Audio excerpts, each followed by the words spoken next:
The desert stretched endlessly, a sea of red and gold, and Grandma Mae's hands gripped the steering wheel of her old Chevy like it was the last anchor in a storm.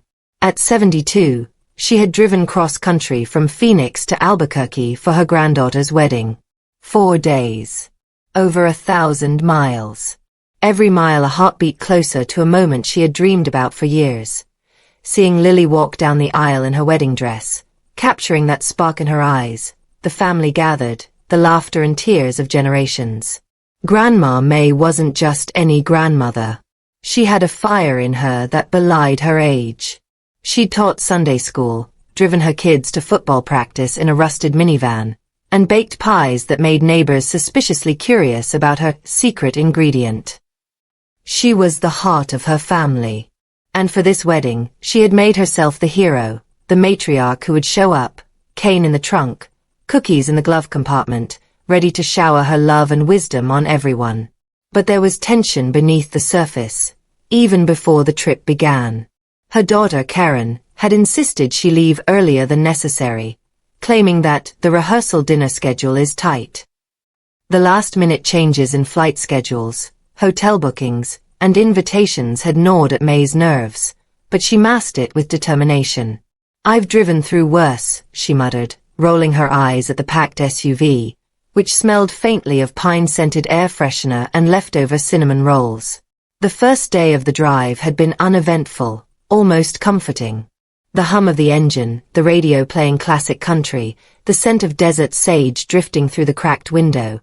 It reminded her of when she was younger, when the road was a promise rather than a threat. She called Karen to update her. "Mom, are you sure you don't want to take a hotel tonight?" Karen's voice crackled through the speaker. "Nonsense, dear. I've driven longer. I'll be fine." Mae's voice had a lightness to it, but inside, a tiny seed of anxiety had been planted.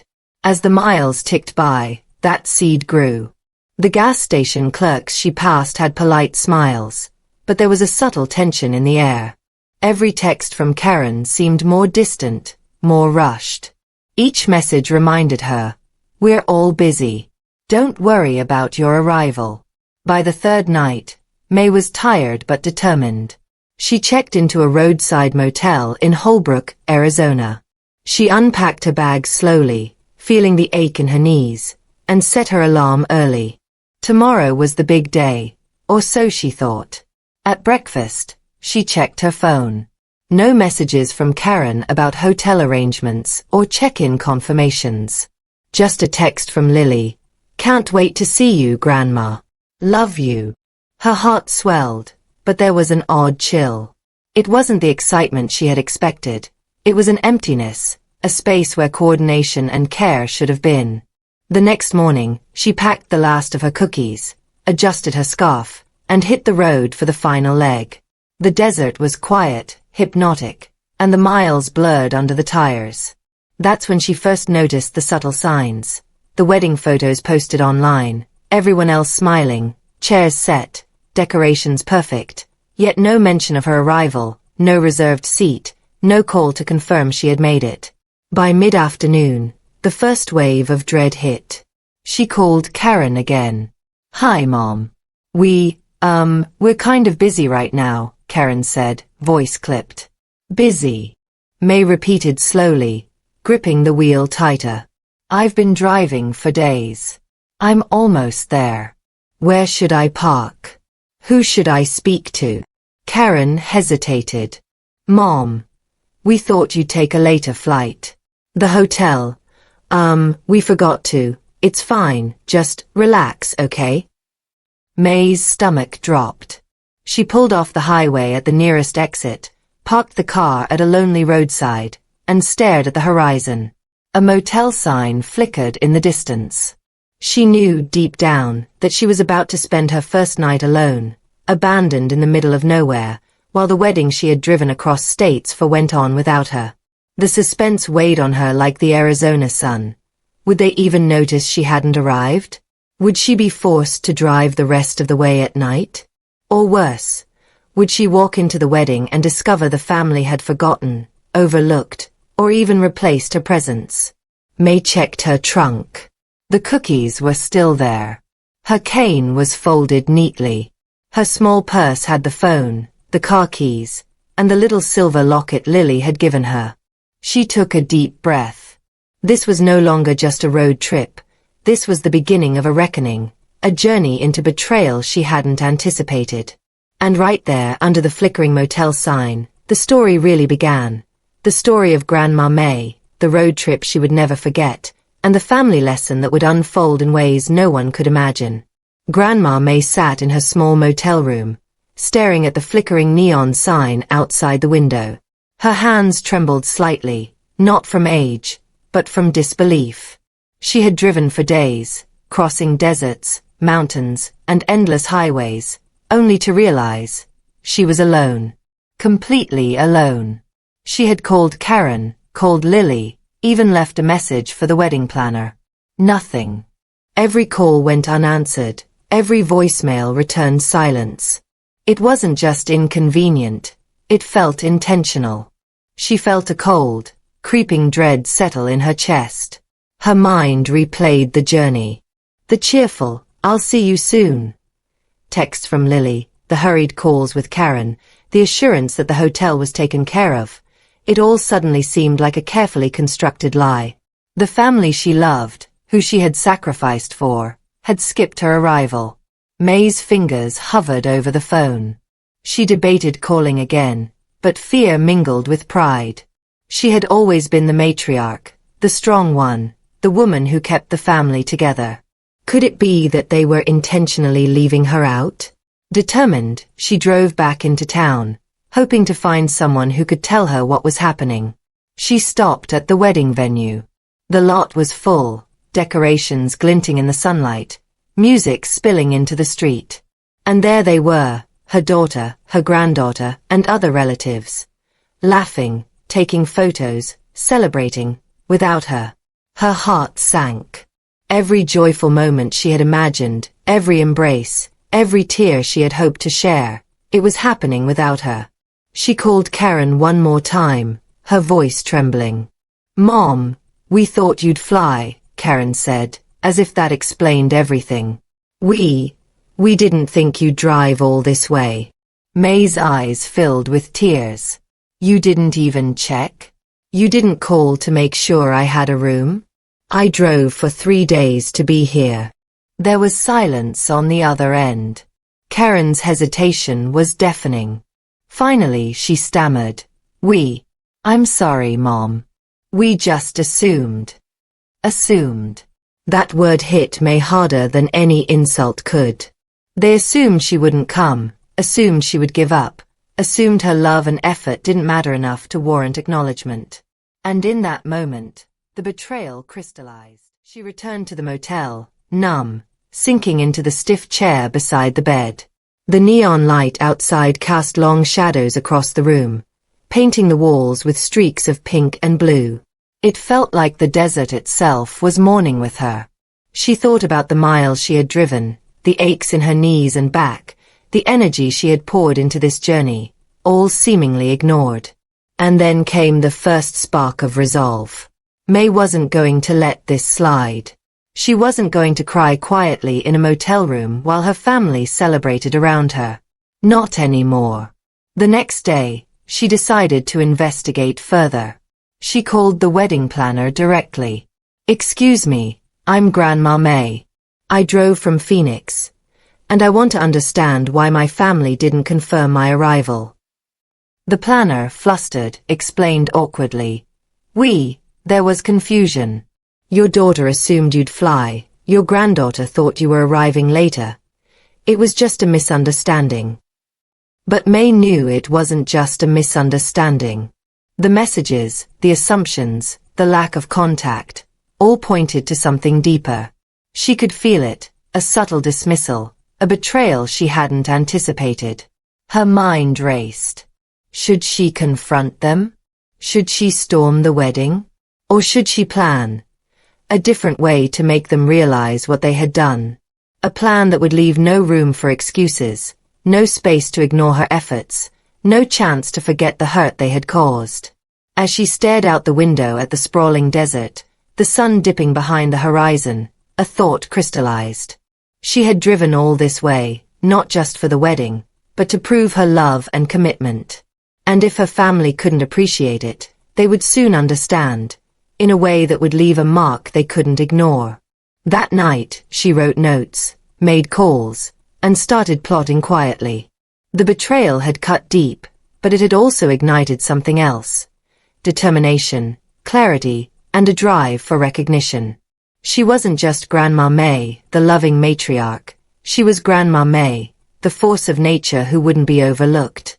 The suspense hung thick in the motel room.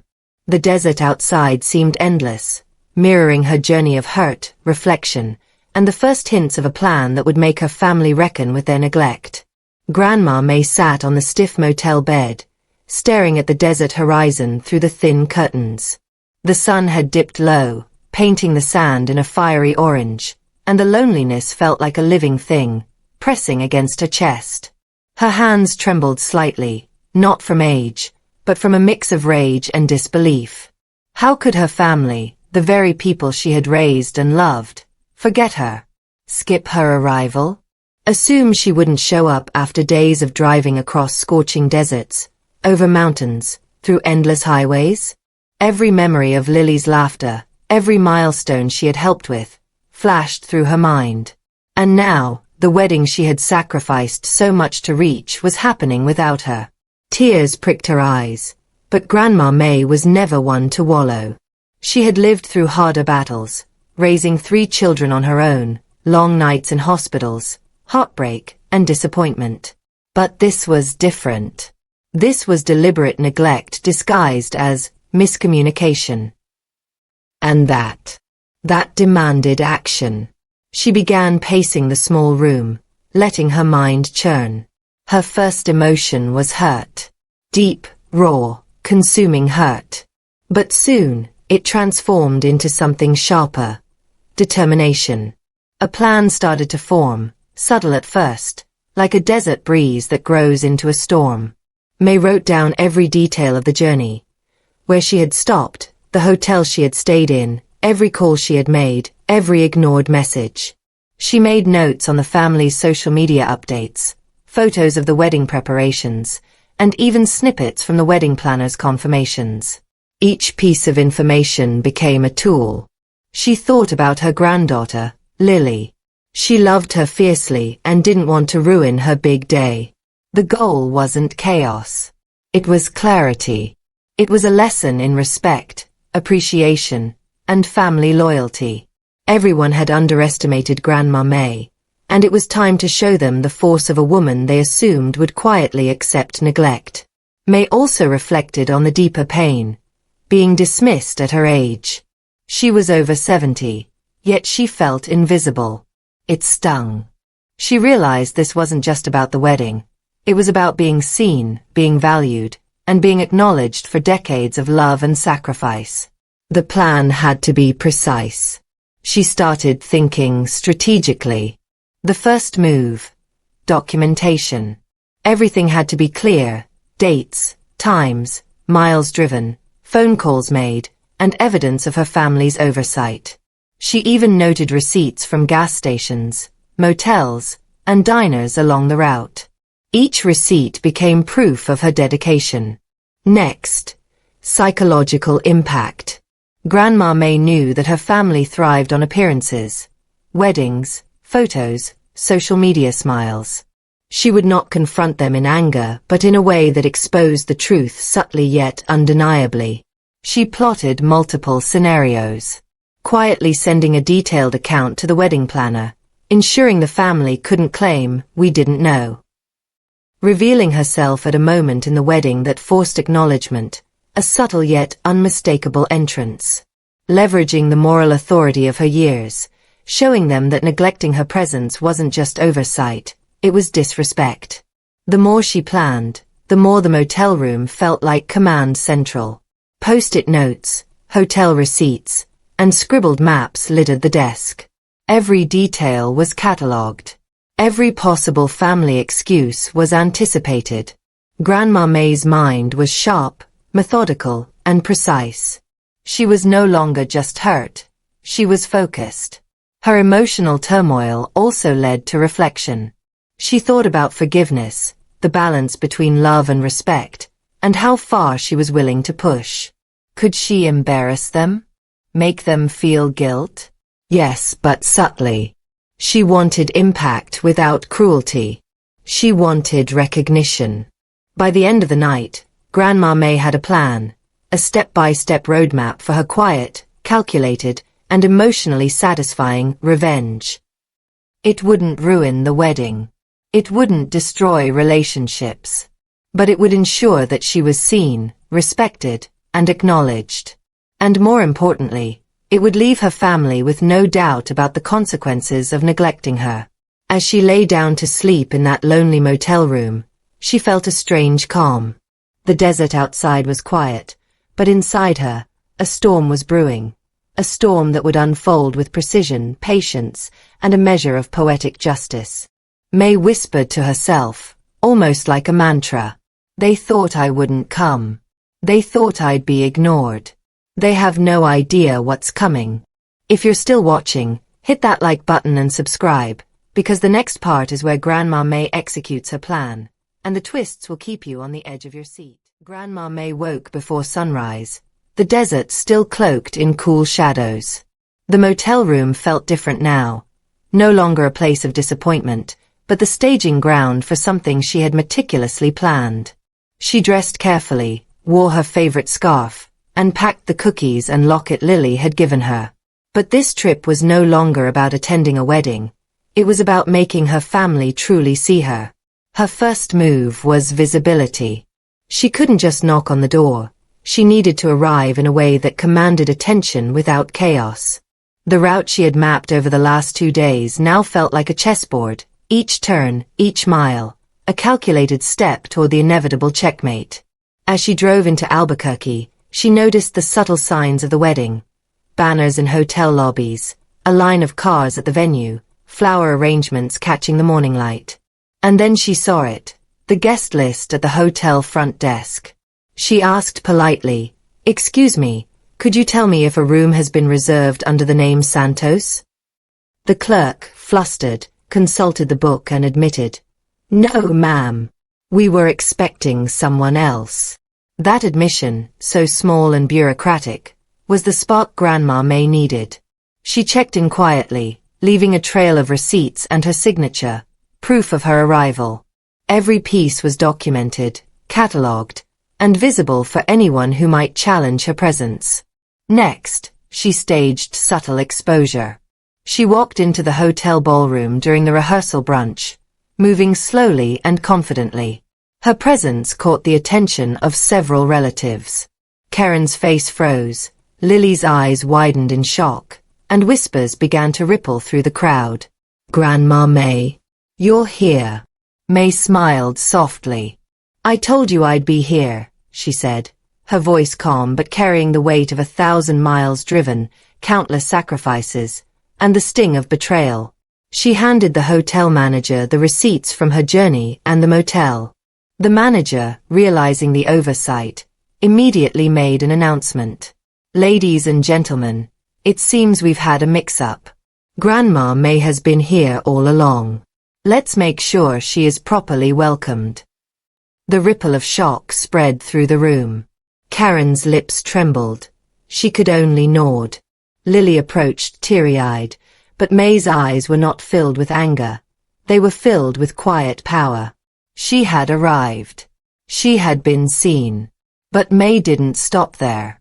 She had planned a second layer, a moral reckoning.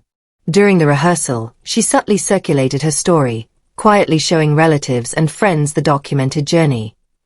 Motel receipts, gas station stops, maps marked with mileage, and the messages her family had ignored. The reactions were instantaneous. Family members murmured apologies, aunts whispered disbelief, and even strangers in the room looked astonished. The climax came when the wedding planner, already aware of the oversight, asked for a moment on the stage. "We'd like to acknowledge Grandma Mae," the planner said. "Her dedication to attending this wedding is extraordinary." The crowd applauded, and Mae stepped forward, not for recognition, but for truth. Karen tried to speak, to explain, but Mae raised a hand gently. You assumed I wouldn't come. You assumed I'd be overlooked. But I drove across states, faced deserts and nights alone, and I am here. The room fell silent. Even Lily, initially startled, realized the depth of her grandmother's journey and the sacrifice it represented. It wasn't about the wedding dress or the decorations. It was about respect, acknowledgement, and the love that had been nearly taken for granted. The final act of Grandma Mae's plan involved the subtle lesson that would linger long after the wedding. She left notes in the hotel and with the planner, detailing the journey, the miles, and the emotional toll of neglect. No anger, no accusations. Just facts. When shared later, family members saw not only her resilience but also their own oversight in a painfully clear light. Mae's revenge was quiet but profound. She didn't embarrass anyone with yelling or confrontation. She didn't ruin the celebration. But the family could not ignore her presence, her effort, or the injustice of their assumptions. They had learned, gently but firmly, the cost of neglecting someone who had given everything for them. As the wedding day unfolded, Mae moved gracefully, her presence a reminder of love and sacrifice. Family members approached her with apologies, hugs, and genuine acknowledgement. Karen whispered, "I'm sorry, Mom. We should have been more thoughtful." Mae simply smiled, her eyes twinkling with satisfaction and wisdom. The suspense of the road trip had turned into triumph.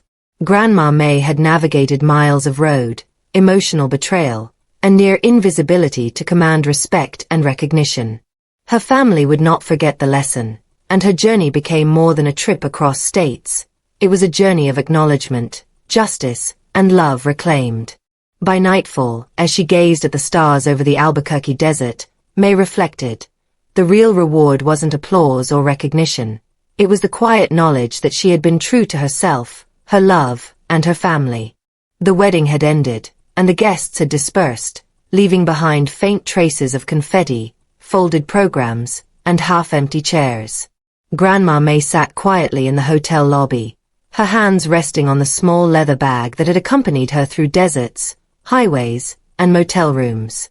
Her journey wasn't just measured in miles. It was measured in courage, resilience, and the power of being seen.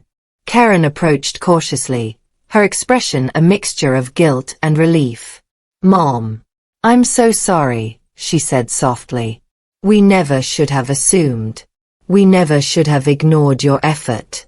You drove all this way, and we didn't even think about it." Mae smiled gently, the warmth of forgiveness evident in her eyes. "It's not about punishment, Karen. It's about recognition. About love. About making sure that even at our busiest moments, we don't forget the people who've sacrificed for us." Lily came next, wrapping her grandmother in a long, tender hug. "Grandma, I didn't know how much you went through. I'm so glad you're here. You mean the world to me." Tears streamed down both their faces. Mae realized that her calculated revenge had worked not through humiliation, but through awareness. She hadn't sought to embarrass anyone. She had sought truth, acknowledgement, and a chance to remind her family of the value of her presence. Over the next few days, the family settled into a new rhythm. Conversations that had once been rushed became slower, more attentive. Apologies were spoken sincerely, hugs lingered longer, and every mention of future gatherings carried an unspoken promise. Never again would Grandma Mae be overlooked. Mae reflected on the lessons of her journey.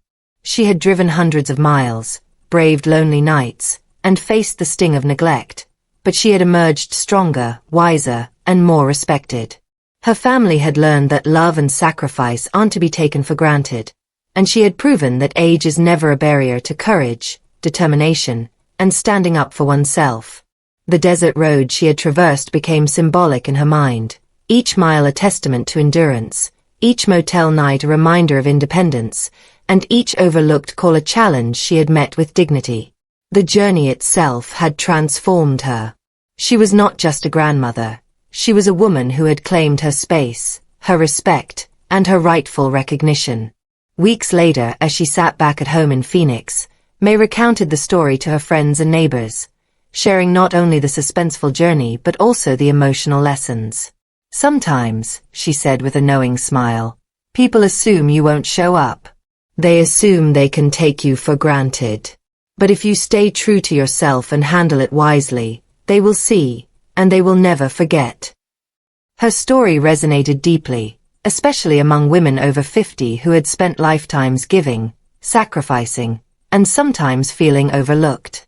Grandma Mae's road trip became a metaphor for every journey of courage, recognition, and standing up for one's worth, no matter age or circumstance. The final moral was clear: respect and acknowledgement are priceless. Neglect may sting, but patience, planning, and dignity transform betrayal into empowerment. Grandma Mae didn't just arrive at the wedding. She arrived at a deeper understanding of herself, her family, and the value of being seen. And somewhere in the quiet of her living room, as the Arizona sun set behind the mountains, Mae allowed herself a satisfied smile. She had faced betrayal, planned her response, executed it with precision, and restored balance. The desert had tested her, but it had also revealed her strength, resilience, and indomitable spirit. Her journey was over, the lesson learned, the family humbled, and Grandma Mae's legacy stronger than ever.